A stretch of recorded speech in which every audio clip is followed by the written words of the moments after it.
Welcome back, everybody, to the European LCS as we are joined by Fnatic's Cyanide. 2-0 today, and not just a 2-0 versus Gambit and versus Alliance. Did you guys yourselves expect to do this good? Honestly, I didn't know what to expect because they are probably the strongest two teams like in LCS right now. So I was thinking, oh, maybe we are not going to do so great today, but we actually beat them both, so it feels really good. Just very quickly, in your mind, what is it that helped you get those victories? What stands out as the most important? I think against Alliance we had really good rotations. Like they are very good individually, but they were like still trying to figure out their team play maybe.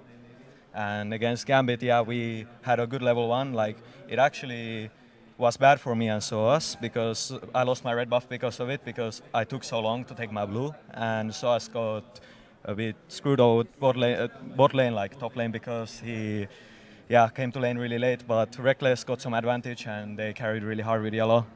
You lost your red buff, which puts you behind versus Shook, which is already, as we believe the hype that is around him, a very tough matchup.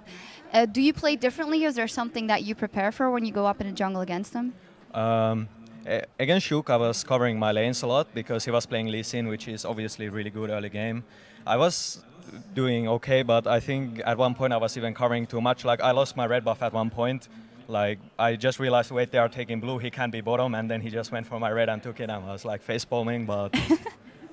It felt like a very chaotic game. You know, there were moments where Alliance were in the lead, there were moments you guys were in the lead, and it swung back and forth a lot. I want to ask you, what was the calling like in the Fnatic camp when Reckless was pushing the top lane? It was going all the way to the inhibitor, Alliance started pushing up the middle, and I started getting like, well, they've got to do something, but you guys just stuck through. What was happening in calling? What was the decision-making for your team?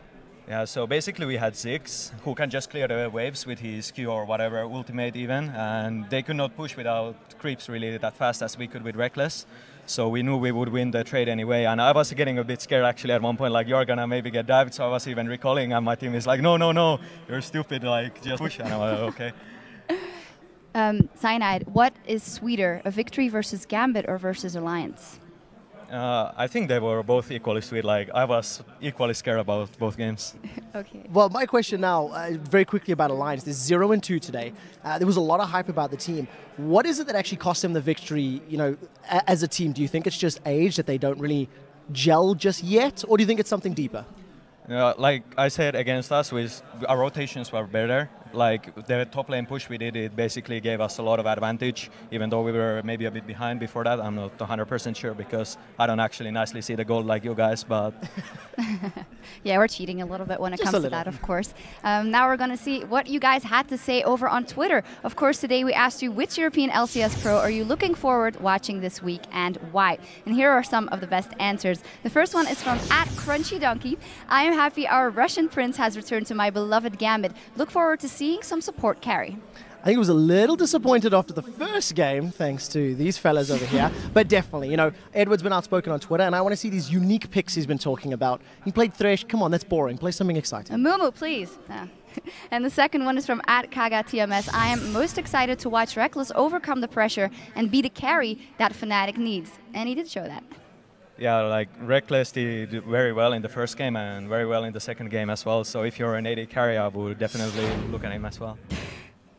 Yeah, straightforward. The third one is from @ScumbagSleazy. Nif, I'm excited to see how he's going to adapt to his new team in the short time and how their bot lane synergy will be. I think Nif is definitely a great player. Little bit off his game maybe today, missing some skill shots we're not used to seeing him miss.